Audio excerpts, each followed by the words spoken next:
Good day, everyone. Today we will talk about the Order of National Artists, the highest honor given to Filipinos who made great contributions to arts and cultures.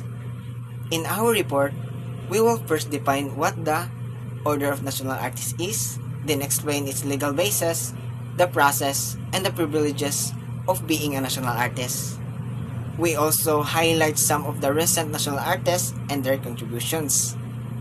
Aside from that, we want to show how art helps promote Filipino culture and identity, and how the lessons we learn can be applied in event planning and managing cultural ceremonies. Through this, we hope you will gain a deeper appreciation of how the arts shapes our pride as a Filipinos. Objectives is to define order national artists, to explain legal basis, process, and privileges of being national artists, to highlight the recent national artists and contributions, to understand the role of art in promoting Filipino culture and identity, to apply event planning skills in managing cultural ceremonies and art events. The Order of National Artists. The Order of National Artists is the highest recognition given by the Philippine government to a Filipino artist. It is not just ordinary award, it is the greatest honor in the field of art and culture. It is given to whose works have greatly influenced, contributed to the development of music, dance, theater, literature, film, visual arts, and architecture. A national artist is a Filipino who has shown excellence in the arts. The title is officially given by the President of the Philippines through a presidential proclamation. It means that when someone is declared a national artist, it is the government's way of saying that this person's work is a part of our national identity and pride. The purpose of the award is to recognize excellence in arts. It gives honor to individuals whose work represent the Filipino identity, culture, and nationhood. In other words, this award is not only for talent, it also looks how the artist's creation shows the beauty of being a Filipino and how it strengthens our culture and unity as a nation. Administrated by the Order of National Artists is not handled by just one group. It administered by two important cultural institutions. The first is National Commission for Culture and Arts, or the NCCA, and the second is Cultural Center of the Philippines, or CCP. These two work together to make sure the award process is fair, honorable, and truly deserving. The NCCA is official government agency in charge of developing and promoting Philippine arts and culture. It creates programs, policies, and activities that support Filipino artists. It is the agency that ensures our culture continues to grow and be preserved for the next generations. CCP, the Cultural Center of the Philippines, or CCP, is a government-owned and controlled corporation. It serves as the national center for the arts.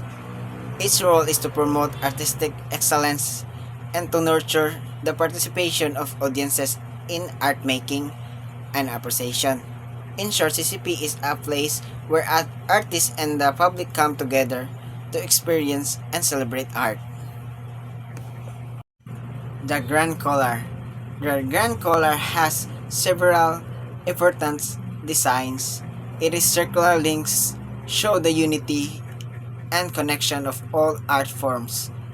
The 8-point sunburst represents the national symbols of light and freedom. The Sampaguita red stands for purity and honor.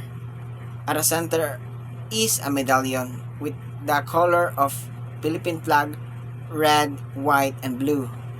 It also carries the three keys, the katotohanan, kabutihan, and kagandahan, which mean truth, goodness, and beauty.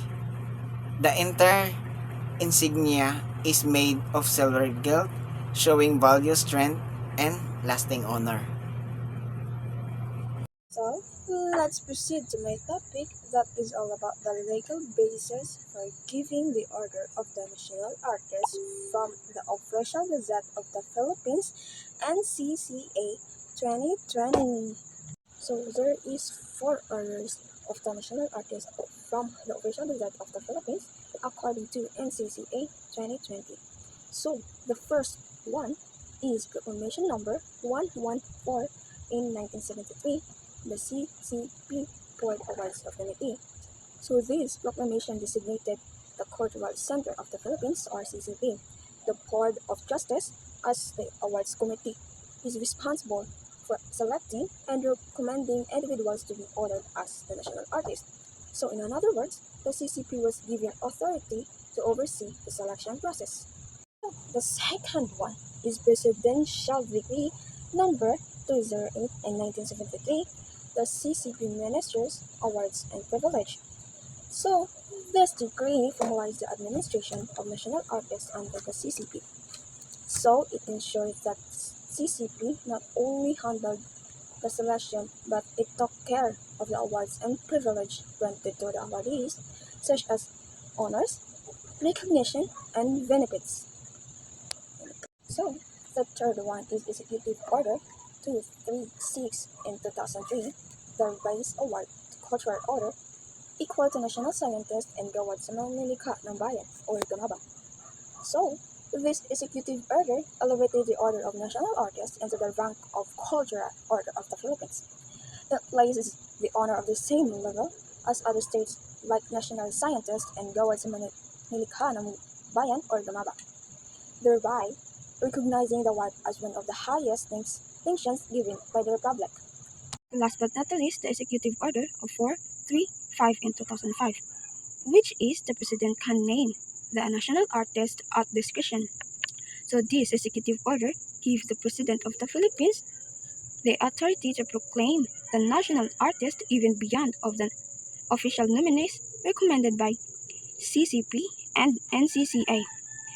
It introduced a more discretionary role for the President of the selection process, so which has since been a subject of a debate. So next, we have here the process of communication and conferment of the order. So when we say process of communication, process of nomination, like it is the criteria that a person should have or should embody to be able to receive that reward. So, when we say conferment, it is the act of officially giving someone a title or an honor. Like it is a formal, um, it is a formal ceremony wherein someone is being recognized for their achievements. So, under the process of nomination and conferment of the order, we have five. First is living Filipino citizens or deceased after 1972. So, kung ano na siya, like, dapat citizen na gani ka dapat citizen na kadaan before ka namatay para maka-receive ka na award. Okay? Yes. Next is works contribute to Filipino nationhood. So, meaning like, explanation na is dapat naka-contribute ka sa Filipino nationhood, like for example kay imong art kay sikat kay siya, then nadala nimo ang pangan sa atong country, like napagmalaki nimo siya babisa ka sa kamoadto, like contribute naman na siya no kay ang credits ba nakay credit sa imong asa kagikan basta. Yes. Next is pioneer the style or creative expression. So you must be creative enough to outstand others, kay kung dili ayaw na lang og pag-expect na maka-receive ka og ingana, kay daghan man sad mong daghan mong naningkamot na makuha na siya, and need jud ninyong ay mo ba pataas-taas na yung kinsay mas creative niyong duha para mas deserving nila ang award na. Next is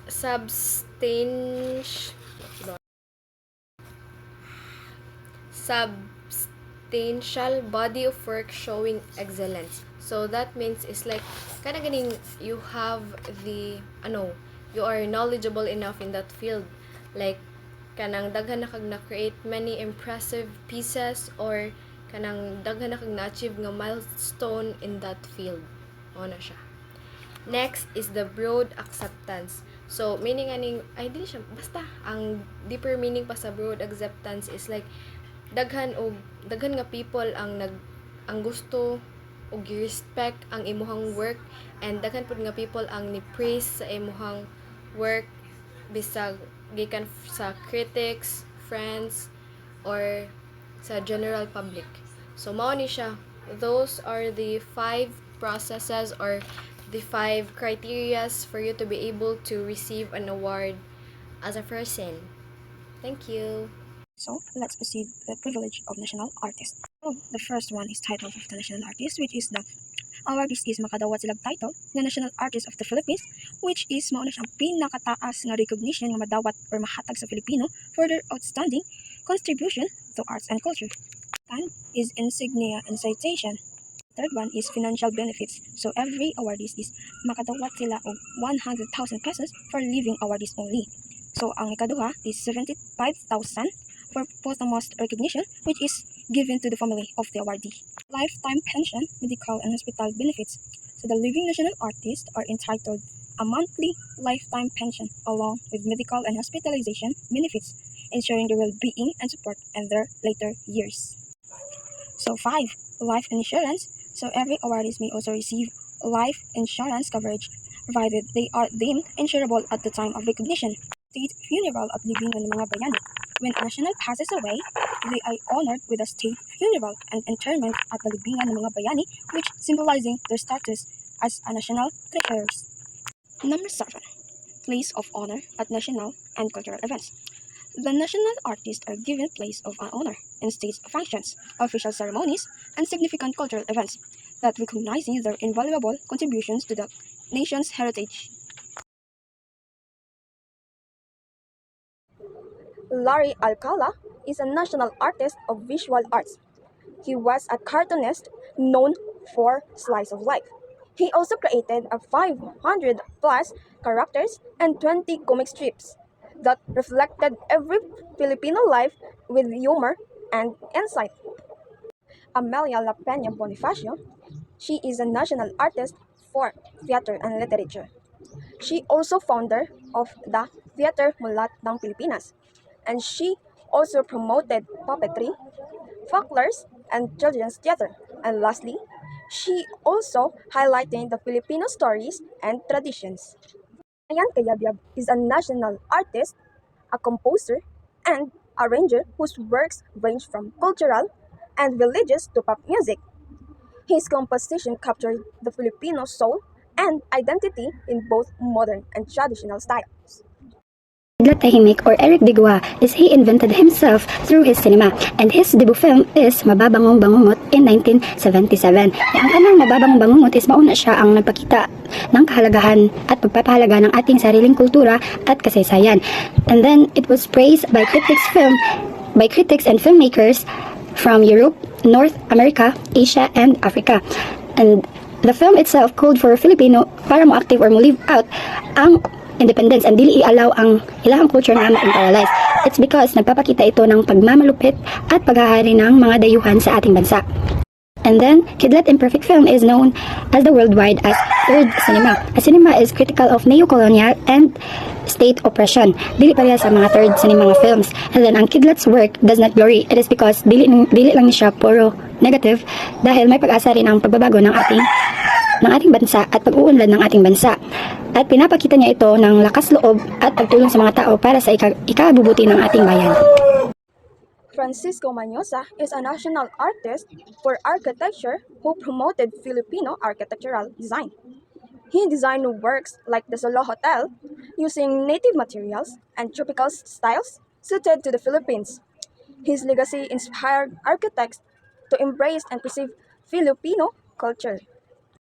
Rizal B. Mojares is a scholar, historian, and essayist known for Cebuano identity and Philippine culture. He also wrote 17 books and co-authored 11 others, making him a key figure. Lastly, we have Ramon Muzones. He is in the field of literature. He is a Hiligaynon novelist with 61 novels, modernized Hiligaynon literature. He is also a feminist and satirical works. They plan about budgeting and financial management, and also catering and hospitality, and also the venue selecting and marketing and promoting. They ensure the effective of planning the event, and they ensure also that the event will be smoothly, safely, and successfully, and meeting the needs of the guests and also the sponsors. The event was held at National Museum of Anthropology in Maynila, and they carefully planning about and also execution about the lighting, the sounds, and yeah.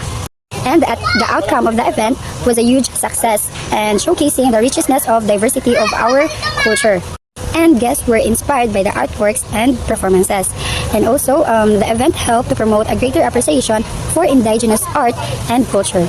There's a 5 Cs of event planning, which is the concept, the coordination, the control, culmination, and also the close out. And the concept, and the number 1 is concept, and there's a W, the 5 Ws is the why, who, when, where, and what. First YS is like the why, which is the question is why is the event is being held. For example, the awarding of national artists, and ma-recognize sila it's because makadawat sila award, and ma-recognize sila through his or their work or art. The second WS is who is involved the event or the event. There's a president, the audience, the guests, and also the coordinator, the government also, and the agencies. And the third WS is why, which the question is why is it the event take place? It is because the date and the time will clearly inform whether it's a ceremony, program, or a cultural event. And second to the last, WS is where, which the question is where is the event held. For National Artist Awards, it usually held at Malacanang Palace, and sometimes it also held into the Center Cultural of the Philippines. And last, WS is what, which the question is what will happen into the event. This refers to activities and awarding, and also recognizing the artist, and also speeches and cultural performances. Okay, let's move on to 5 CS event planning. That was the first CS of event planning is the concept, which is there's a 5 Ws.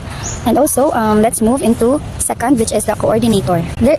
In coordination, there will be happening brainstorming, planning, and also ilang i-recognize maayo ang event for the smooth or the successfully event. Is the control, and the control it happens in adjusting, and also ilang ginatanaw ang progress, kung unsay angay i-adjust or unsay angay nga i-stay lang sa event, just like that. So the last is the culmination, which is it only happened when communicating on that big day, and also they will secure the crowds, and they will Lastly is the close out, which is ilan ang gipang review ang ilang mga gina-film nila if success ba siya or napabay needed adjust, and that was the time nga ilan ang i-close ang ilang project.